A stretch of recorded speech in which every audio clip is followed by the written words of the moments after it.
Les damos la cordial bienvenida a este espacio de reflexión del Evangelio según San Mateo. En aquel tiempo Jesús dijo a sus discípulos: No todo el que me diga Señor, Señor entrará en el reino de los cielos, sino el que cumpla la voluntad de mi Padre que está en los cielos. Aquel día muchos me dirán: Señor, Señor, ¿no hemos hablado y arrojado demonios en tu nombre, y no hemos hecho en tu nombre muchos milagros? Entonces yo les diré en su cara: Nunca los he conocido. Aléjense de mí ustedes, los que han hecho el mal. El que escuche estas palabras mías y las pone en práctica se parece a un hombre prudente que edificó su casa sobre roca. Vino la lluvia, bajaron las crecientes, se desataron los vientos y dieron contra aquella casa, pero no se cayó porque estaba construida sobre roca. El que escuche estas palabras mías y las pone en práctica se parece a un hombre imprudente que edificó su casa sobre arena. Vino la lluvia, bajaron las crecientes, se desataron los vientos, dieron contra aquella casa y la arrasaron completamente. Cuando Jesús terminó de hablar, la gente se quedó asombrada de su doctrina, porque les enseñaba como quien tiene autoridad y no como los escribas. Palabra del Señor. Gloria a ti, Señor Jesús. En la primera lectura encontramos la toma de Jerusalén por parte de Nabucodonosor y sus tropas. Tuvo lugar en el año 597 a.C., unos 120 años después del norte que había sido en el año 721 a manos de los asirios. Esta es una de las páginas más trágicas de la historia para Jerusalén y el pueblo judío. El rey Jeconías, al que le presentan como uno que hizo lo que el Señor reprueba, tuvo que rendirse al ejército de Babilonia y marchó al desierto junto con las personas más representativas y útiles de esta sociedad. Esta vez no pasaba como cuando el piadoso rey Ezequías invocó a Dios para que lo defendiera a su pueblo del ejército de Sennacherib. Nabucodonosor puso en Jerusalén para que los que quedaran tuvieran a un rey títere, como se decía. El Salmo expresa bien la catástrofe que todo esto supuso. Con la profanación y el pillaje del templo, los gentiles han entrado en la heredad, han profanado tu santo templo. Fuimos el escarnio de nuestros vecinos.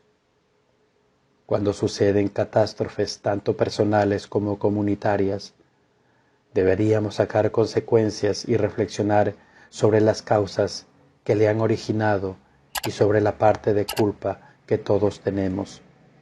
Muchas veces la ruina de una persona se debe al fallo que al principio eran insignificantes, pero se descuidaron y fueron creciendo.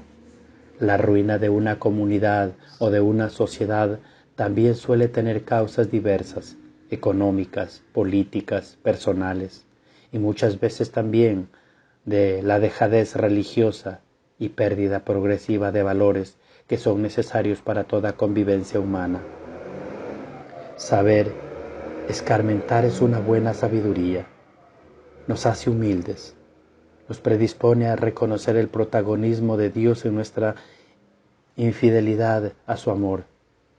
El salmo de hoy, además de lamentarse de la desgracia del pueblo, es también una oración que recoge la culpa y pide a Dios su protección. ¿Hasta cuándo, Señor, vas a estar siempre enojado con nosotros? Líbranos y perdona nuestros pecados a causa de tu nombre. Dios saca bien incluso de nuestras miserias. Nos purifica, nos hace recapacitar, nos ayuda a aprender las lecciones de la vida para no volver a caer en las mismas infidelidades y fallos. Leemos hoy las últimas recomendaciones del Sermón de la Montaña. Si ayer nos decía que un árbol tiene que dar buenos frutos, y si no es mejor talarlo y echarlo al fuego, hoy implica la misma consecuencia, que consigna en nuestra vida. No todo el que me dice Señor, Señor entrará en el reino de los cielos, sino el que cumple la voluntad de mi Padre. No se trata de decir palabras piadosas, sino que cumplir lo que esas palabras prometen. No debe haber divorcio entre nuestras palabras y los hechos. A continuación, y con final de todo el discurso, Jesús propone una campaña con una comparación relacionada con las mismas ideas. El edificio que se construye sobre roca y sobre arena es una imagen muy plástica. Si la casa está edificada sobre roca, resiste las inclemencias del tiempo, y sobre arena pronto se va a derrumbar.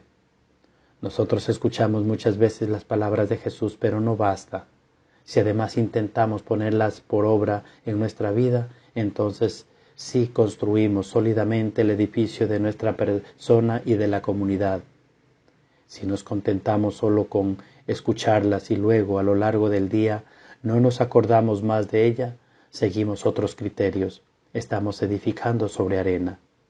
Jesús nos avisa que si se nos dan estos frutos prácticos, no nos valdrá recurrir a que hemos dicho cosas bonitas, o rezado o profetizado en su nombre, o incluso expulsado demonios.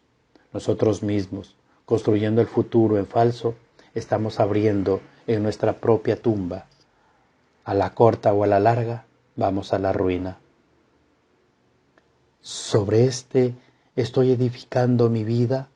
¿Sobre qué yo voy a edificar mi casa? ¿Sobre roca? ¿Sobre arena? ¿Sobre qué construyo mis amistades o mi vida de familia o mi apostolado? ¿Sobre engaño y falsedad? Y me extrañaré de los derrumbamientos que veo en otras personas o en otras instituciones que me puedan pasar a mí también. Debemos estar alertas, porque ya nos dice el Evangelio: no todo el que me dice Señor, Señor entrará en el reino de los cielos, sino el que cumple la voluntad de mi Padre que está en el cielo. Y es así como este Evangelio es muy claro. La plenitud de la vida que Dios nos ofrece exige de nosotros cumplir la voluntad del Padre. Por eso nos parece muy importante que profundicemos en este aspecto. ¿Cuál es la voluntad del Padre? ¿En qué consiste cumplir su voluntad? En primer lugar, me gustaría que meditáramos en el hecho de que cada uno de nosotros, la creación entera, existimos como fruto del querer de Dios, porque tu voluntad, lo que no existía, fue creado. En este sentido, el primer acto de la voluntad de Dios sobre el ser humano es crearlo y entregarle su espíritu de vida. Este espíritu es el que nos hace vivir y existir y nos introduce en la comunión con el Padre y el Hijo a la que estamos llamados. Sabemos que, como dice la forma tan bella San Ireneo, la gloria de Dios es la vida del hombre.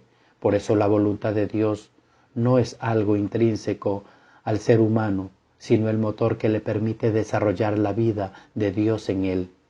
Cumplir la voluntad del Padre en este sentido es llevar a plenitud nuestra vida. Y esto sucede cuando aposentamos en nuestro interior, abrimos a nuestro ser la palabra y la consentimos en su acción transformadora, una palabra que nos sitúe en una relación en la que experimentemos el amor del Padre que fundamenta y da identidad a nuestro ser. La persona anclada en ese amor recibido está llamado a llevarlo en su vasija de barro, es decir, la realidad frágil que es, y reflejado con el color y brillo propio con la que el Señor le ilumina cada día. Entonces la vida adquiere solidez y aprendemos a resituarnos, a releer, integrar todo aquello que nos desestabiliza, que sentimos a veces como amenaza, que nos hace perder el equilibrio, que nos hace experimentar la vulnerabilidad. Aprendemos a confiar más allá de los miedos y de las incertidumbres, porque descubrimos que el amor con mayúscula es más fuerte que la muerte y que nada ni nadie nos podrá separar de Él. Todos en un momento u otro vivimos tiempos en que experimentamos la fuerza de la lluvia y de los vientos que azotan nuestra casa. Podemos ponerlos y darle nombre, preguntarles cómo está nuestro edificio interior. Que la palabra de Dios hoy nos ayude a ser más sólidos. Y dejemos espacio en este día a esa palabra que nos habita por dentro, alimenta nuestra confianza y nos impulsa a seguir adelante. Finalmente, ¿en qué está construida tu vida? ¿Sobre arena? ¿Sobre roca? ¿Escuchaste la palabra de Dios y no la estás poniéndola en práctica? Ya son cosas que tú frente a Dios le tienes que confiar. Gloria al Padre, al Hijo y al Espíritu Santo, como era en el principio, ahora y siempre, por los siglos de los siglos. Amén.